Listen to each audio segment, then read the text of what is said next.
The sound of shattering glass echoed through the empty house as Michael dropped the framed wedding photo, his trembling fingers unable to hold on to the last physical reminder of what he'd lost. 5 years a widower, raising Emma alone, and today, for the first time, he'd felt something stir in his heart for someone else. The guilt was crushing him. If you've ever felt torn between honoring the past and embracing a future you never planned for, this story might just be for you. Stay with me until the end to discover how Michael finds his way through this impossible choice. If his journey touches your heart, please consider liking this video and subscribing to our channel for more stories that explore the complicated beauty of second chances. Michael Sullivan hadn't planned on being a single father at 34. He hadn't planned on explaining to his 4-year-old daughter why mommy wasn't coming home from the hospital. He certainly hadn't planned on the crushing loneliness that followed him through the empty hallways of their suburban home each night after Emma finally fell asleep. 5 years had passed since Sarah's sudden death, an aneurysm that took her in her sleep, leaving no time for goodbyes. 5 years of Michael learning to braid Emma's hair, attending mother-daughter school events alone, and fielding well-intentioned but painful questions about when he might get back out there. "Daddy, you're burning the pancakes again," Emma said, now 9 years old, with her mother's hazel eyes and unfiltered honesty. Michael snapped back to reality, flipping the charred pancake with a sigh. "Sorry, pumpkin. Guess I was somewhere else." "You were thinking about Mom," Emma said matter-of-factly, reaching for the orange juice. It wasn't a question. Michael forced a smile. "Just thinking about how she never burned pancakes." "She burned them all the time," Emma corrected him, the corner of her mouth turning up. "You just don't remember because you thought everything she did was perfect." The observation hit him like a physical blow. When had his daughter become so perceptive? And when had his memories of Sarah begun to idealize into something less human than she'd actually been? "Well, these pancakes are definitely not perfect," he conceded, sliding the slightly blackened breakfast onto Emma's plate. "But they're made with love." Emma rolled her eyes but smiled. "Dad, Ms. Abernathy wants to talk to you after school today." Michael froze. "Is everything okay?" "Your grades." "I'm not in trouble," Emma interrupted. "She just wants to talk about the field trip to the Science Museum. She needs more parent volunteers." Relief washed over him. Between his work as an architectural engineer and single parenting, volunteering for school activities usually fell to the bottom of his priority list. But Emma had been showing real interest in science lately, and he'd been trying to encourage it. "I'll be there," he promised. The elementary school hallways always made Michael feel oversized, like Gulliver in Lilliput. Children's artwork lined the walls, and the scent of glue sticks and crayons hung in the air. He navigated toward Emma's classroom, checking his watch. He was 15 minutes early for the meeting with Ms. Abernathy, but Emma was in after-school chess club, so he had time. The classroom door was ajar, and he could hear a woman's voice inside, not speaking but singing. Quietly, almost to herself. He paused, not wanting to interrupt. The melody was familiar, an old Fleetwood Mac song that Sarah had loved. He knocked gently on the door frame. The singing stopped abruptly. "Sorry to interrupt," he said, stepping into the classroom. The woman at the desk looked up, a slight blush coloring her cheeks. She was younger than he'd expected Emma's 5th-grade teacher to be, maybe early 30s, with dark curly hair pulled back in a loose ponytail and rectangular glasses that framed warm brown eyes. "Mr. Sullivan," she said, standing and extending her hand. "I'm Olivia Abernathy. Emma's told me so much about you." Her handshake was firm, her smile genuine. Something unexpected fluttered in Michael's chest, a sensation so foreign he almost didn't recognize it. "All good things, I hope," he replied, immediately regretting the cliché. "Mostly," she laughed. "Though she did mention you're terrible at French braiding her hair." Michael groaned. "I've watched about 50 YouTube tutorials. My fingers just don't work that way." It took me years to master on my niece, Olivia said. Some skills don't come naturally to anyone. There was something immediately disarming about her, no pretense, no awkward pity that often colored his interactions with women who learned he was widowed. They discussed the upcoming field trip, and Michael found himself volunteering not just to chaperone but to help organize the entire event. Somehow, 30 minutes passed in what felt like 5. Emma mentioned you're an architect? Olivia asked as they wrapped up. Architectural engineer, he corrected. Less glamorous than it sounds. Mostly making sure buildings don't fall down. That sounds pretty important to me, she said. Emma brought in some of your sketches for our unit on design. She's very proud of what you do. The thought of Emma sharing his work with her class created a warm glow in his chest. I had no idea. She talks about you all the time, Olivia said softly. You're doing a wonderful job with her, Mr. Sullivan. Michael, he said. Please. Michael, she repeated, and something in the way she said his name made that unfamiliar flutter return to his chest. As he walked to the chess club room to collect Emma, Michael realized he was smiling, really smiling, for the first time in what felt like years. That night, after Emma was asleep, Michael found himself staring at Sarah's photograph on the mantel. It was from their honeymoon in Greece, her blonde hair whipping in the Mediterranean breeze, her smile radiant. I felt something today, he whispered to the photograph. For someone else. I don't know what to do with that. The silence of the house answered him. 5 years of talking to photographs, to memories, to the empty side of the bed. 5 years of being both mother and father to Emma, of declining setups from well-meaning friends, of telling himself that Sarah had been his one great love and that was enough for one lifetime. But today, in that classroom with its alphabet posters and science projects, something had awakened in him, something he'd thought had died alongside Sarah. Guilt crashed over him in waves. How could he feel this way? How could he betray Sarah's memory? He picked up his phone and called the one person who might understand. It's almost midnight, his brother-in-law's groggy voice answered. Someone better be dying. Sorry, Jack, Michael said. I needed to talk.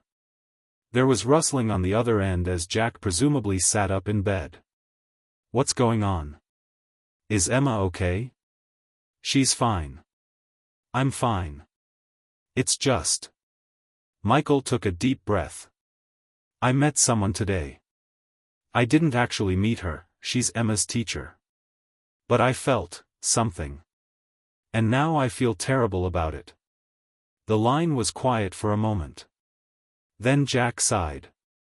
You know what Sarah made me promise before that last surgery? When we thought it was just a routine procedure to check on her headaches? Michael's throat tightened. What? She made me promise that if anything ever happened to her, I wouldn't let you become a monk. Those were her exact words.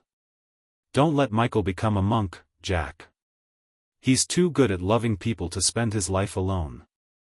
Tears sprang to Michael's eyes. She didn't know what was going to happen. No, but she knew you. And she knew you'd do exactly what you've done, put your whole life on hold to raise Emma, to honor her memory. But Michael, loving someone new doesn't dishonor Sarah. She would want this for you. It feels like betrayal, Michael whispered. It's not betrayal to be alive, Michael. And it's definitely not betrayal to feel something for a woman who appreciates your daughter. After hanging up, Michael returned to the mantel and gently touched the edge of Sarah's photograph. I'll always love you, he promised. That will never change. But for the first time in 5 years, he allowed himself to wonder if his heart might be big enough to love someone else too. The Science Museum field trip arrived 2 weeks later. Michael found himself assigned to Olivia's group, along with Emma and 4 other students. As they moved through the exhibits, he watched how Olivia engaged with the children, her genuine enthusiasm for their discoveries, her patience with their questions, the way she knelt to their level to explain complex concepts. Dad, Ms. Abernathy says I could be an engineer like you someday, Emma said excitedly as they examined a display on bridge construction. You could be an even better one, he replied, catching Olivia's eye over Emma's head. She smiled at him, and that now familiar flutter returned. During lunch in the museum cafeteria, while the children were distracted with their food, Olivia slid into the seat beside him. Emma's mathematical thinking is exceptional, she said. She sees patterns that most kids her age miss completely. Pride swelled in Michael's chest. She gets that from her mother. Sarah was brilliant with numbers. He'd mentioned Sarah naturally, without the usual tightness in his throat. Olivia nodded, her expression open and interested rather than uncomfortable. Emma talks about her sometimes, she said. She told me her mom is watching over her from heaven and would be proud of her science project. Michael swallowed hard. We try to keep her memory alive. That's beautiful, Olivia said simply. Then, after a pause, my father died when I was 12. Cancer. My mom made sure we talked about him all the time, the good and the bad. It helped. The shared understanding in her eyes touched something deep in Michael. Here was someone who knew loss, who understood its contours without needing it explained. It's hard to know if I'm doing it right, he admitted. Balancing remembering Sarah with moving forward. From what I can see, Olivia said gently, you're doing it exactly right. As they shepherded the excited children through the rest of the museum, Michael found himself watching Olivia, the animated way she used her hands when explaining concepts, her genuine laugh at the children's jokes, the quiet competence with which she managed the group. By the time they loaded back onto the school bus, something had shifted in him. The guilt that had been his constant companion was beginning to loosen its grip, making space for something new to grow. Dad, can Miss Abernathy come to my birthday party? Emma asked a week later as they prepared dinner together. Michael nearly dropped the pasta strainer. Your teacher? Why would you want your teacher at your birthday party? Emma gave him a look that suggested she found him hopelessly dense. Because she's nice and she likes science like me and she makes you smile. She makes me smile? Michael repeated, feeling heat rise to his face. Yeah. Your real smile, not your sad smile. Emma turned back to the salad she was tossing. Plus, she doesn't have a husband or kids. I asked. Michael stared at his daughter, momentarily speechless. Emma Sullivan, you cannot go around asking your teachers personal questions. I didn't ask if she had a boyfriend, Emma said with exaggerated patience. That would be inappropriate. I just asked if she had kids because I was wondering if she was a mom. And she said no, she wasn't married and didn't have children, but she had nieces and nephews she loved very much. Michael shook his head, torn between embarrassment and amusement. Still, honey, we can't just invite your teacher to your birthday party. It's not conventional. Mom always said conventions were for people without imagination, Emma replied, quoting one of Sarah's favorite sayings with perfect recall. The reference to Sarah caught him off guard. Was this Emma's way of giving permission? Or was he reading too much into a child's innocent request? I'll think about it, he finally said, which in parent speak usually meant no, but left room for negotiation. Emma, however, took it as a victory. Great. I'll tell her tomorrow that you're thinking about it. Michael groaned internally. Now he'd have to face Olivia knowing his daughter had essentially tried to set them up. The next parent-teacher conference arrived with Michael feeling unaccountably nervous. He'd changed his shirt twice before leaving the house, a behavior he hadn't exhibited since his first date with Sarah 15 years earlier. Mr. Sullivan, Olivia greeted him with a warm smile as he entered her classroom. How are you? Please, it's still Michael, he reminded her. And I'm good. Though I should apologize in advance for whatever Emma might have said about her birthday party. Olivia laughed, the sound brightening the room. She was quite insistent that I should attend. She mentioned something about a science-themed cake and experiments as party activities. Michael ran a hand through his hair. I'm sorry if that put you in an awkward position. Not at all, she assured him. I was flattered, actually. Emma is a special kid. She is, Michael agreed, his chest swelling with the familiar pride he felt whenever someone recognized his daughter's unique spirit. She gets that from her mother. The words came out automatically, a reflex developed over years. But this time, they felt different, not a barrier he was erecting, but simply a truth he was sharing. Olivia's expression remained open. And from her father, I'd say. Your influence on her is clear in everything from her problem-solving approach to her kindness toward other students. The compliment warmed him. They discussed Emma's academic progress, her social development, her emerging leadership qualities. Throughout the conversation, Michael found himself increasingly aware of Olivia as a person, the way she referenced specific examples of Emma's work, her thoughtful insights into his daughter's learning style, the passion she clearly had for teaching. As the conference wound down, Michael gathered his courage. About Emma's birthday party, if you're not uncomfortable with the idea, we'd genuinely love to have you there. It's next Saturday at the community center. Nothing fancy, just cake and some science experiments for the kids. Olivia's smile reached her eyes. I'd like that very much. Should I bring anything? Just yourself, Michael said, then added with a self-deprecating laugh, and maybe your French braiding skills. I'm still hopeless. It's a date, she replied, then quickly corrected herself. I mean, not a date. Just you know what I mean. The slight flush on her cheeks made something warm unfurl in Michael's chest.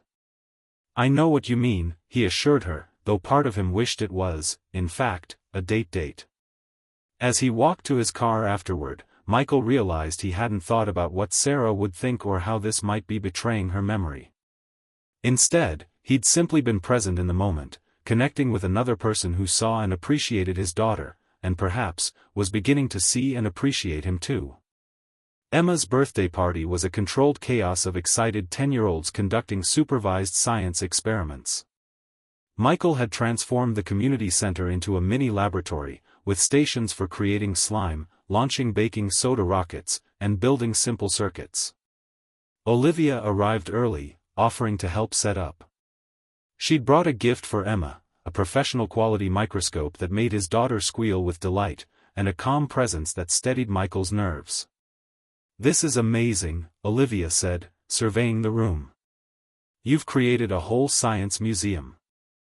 I may have gone overboard, Michael admitted. But Emma's been so into science this year, thanks largely to you. I just nurtured what was already there, Olivia replied, helping him arrange safety goggles at each station. This kind of curiosity is innate. As the party progressed, Michael found himself repeatedly drawn to Olivia. She moved effortlessly between helping children with their experiments and chatting with the other parents. Several times, he caught her looking at him, her expression warm and interested. During a quiet moment while the children were eating cake, Michael's neighbor Grace sidled up to him. Emma's teacher is lovely, she observed, following Michael's gaze to where Olivia was laughing with Emma and her friends. And she hasn't taken her eyes off you all afternoon. Michael felt his face warm. We're just friendly. Grace, who had been one of Sarah's closest friends and had watched Michael struggle through grief for 5 years, gave him a gentle nudge. Sarah would approve, you know. She'd like Olivia. The comment, so similar to what Jack had said, loosened something in Michael's chest. You think so? I know so, Grace said firmly. Sarah wanted you to be happy. She told me that, during those last few months when the headaches were getting worse. She made me promise to kick your butt if you spent the rest of your life alone. Michael laughed despite the tightness in his throat. That sounded exactly like Sarah. After the party, when the last guest had left and Emma was